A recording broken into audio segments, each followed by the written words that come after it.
이재명의 정치여행. 불체포 특권, 민주화 이후 정치인 방패 막대.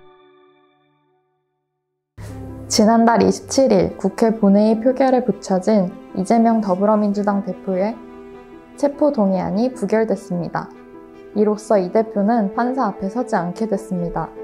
이른바 국회의원 불체포 특권에 따른 결과입니다. 일반인들이라면 법원의 영장실질심사를 바로 받아야 했겠지만 국회의원의 경우엔 국회의 동의를 거쳐야 합니다. 지난해 12월 노웅래 더불어민주당 의원 체포동의안도 이 때문에 부결됐었습니다. 헌법 제44조에 따르면 국회의원은 회기 중 국회 동의 없이 체포 또는 구금되지 않는다고 명시되어 있습니다. 1948년 재헌헌법에서부터 규정된 내용입니다. 해당 조항의 본 의도는 행정, 입법, 사법의 삼권 분립 원칙 하에 의회의 권한을 존중하는 데 있었습니다. 하지만 어느 시점부턴 불체포 특권이 국민의 정치 불신을 일으키는 요인으로도 작용하고 있는데요. 비리나 부정을 저지른 의원의 구속을 막는 방패로서 이 특권을 악용하는 사례가 생겨섭니다. 이번 표결의 대상이 된 이 대표도 지난 대선에서 불체포 특권 폐지를 공약으로 내세웠으며 지난해 9월 국회 교섭단체 대표 연설에선 국회 특권 내려놓기도 미루지 않겠다. 면책 특권 뒤에 숨어서 거짓을 선동할 수 없도록 하겠다고 말하기도 했습니다.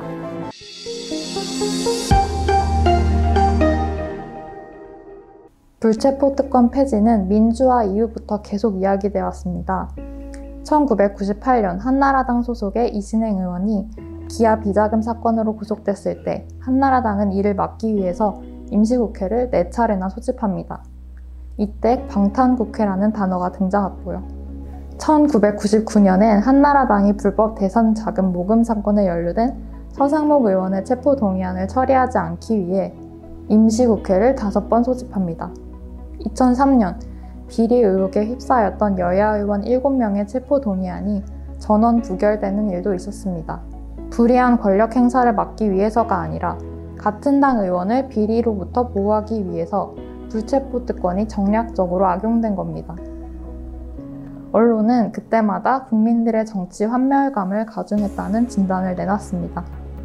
과거 박정희, 전두환으로 이어지는 군부 정권에선 권력이 부당하게 행사되는 사례가 적지 않았기 때문에 불체포 특권이 필요한 측면이 있었습니다. 대표적인 사건으로 곧이어 살펴볼 고 유성환 전 의원의 통일국시 발언이 있습니다. 고 유성환 전 의원은 1986년 10월 14일 국회 대정부 질문에서 이같이 말합니다. 총리, 우리나라의 국시가 반공입니까? 반공을 국시로 해두고 올림픽 때 동국 공산권이 참가하겠습니까? 반공을 국시로 해두고 있는 것이 과연 국익에 합당하겠습니까? 나는 반공 정책은 오히려 더 발전시켜야 된다고 보는 사람입니다. 그러나 이 나라의 국시는 반공이 아니라 통일이어야 합니다. 적어도 분단국에 있어서의 통일 또는 민족이라는 용어는 이데올로기로까지 승화돼야 합니다. 국시는 사전상 국민의 지지도가 높은 국가 이념이나 국가 정책의 기본 방침을 뜻합니다. 이 나라 국시는 반공이 아니라 통일이어야 한다는 발언이 큰 논란을 일으켰습니다. 1986년은 전두환이 12대 대통령으로 취임한 지 6년째 되는 해였으며 민주화 세력을 이끌던 김영삼, 김대중이 합해 만든 신민당이 제1야당을 차지한 12대 국회가 열렸던 때입니다. 검찰은 해당 발언을 담은 원고를 사전에 외부로 배포한 것은 면책특권을 받을 수 없다 이런 논리로 신민당 소속 유 전 의원을 국가보안법 위반 혐의로 구속합니다.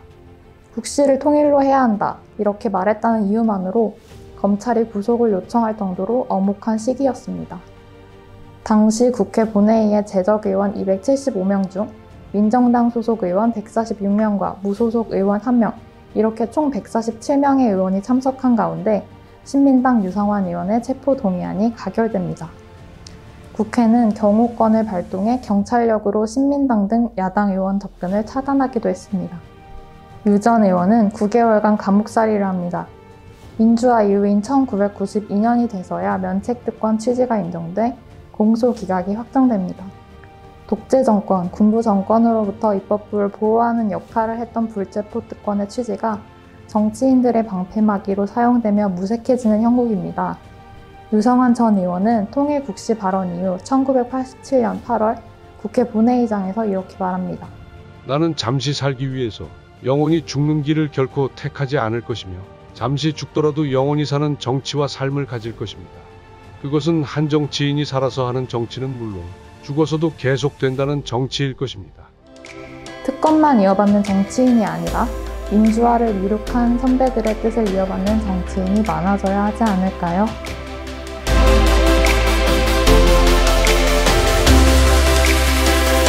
잠깐, 여기를 눌러주세요.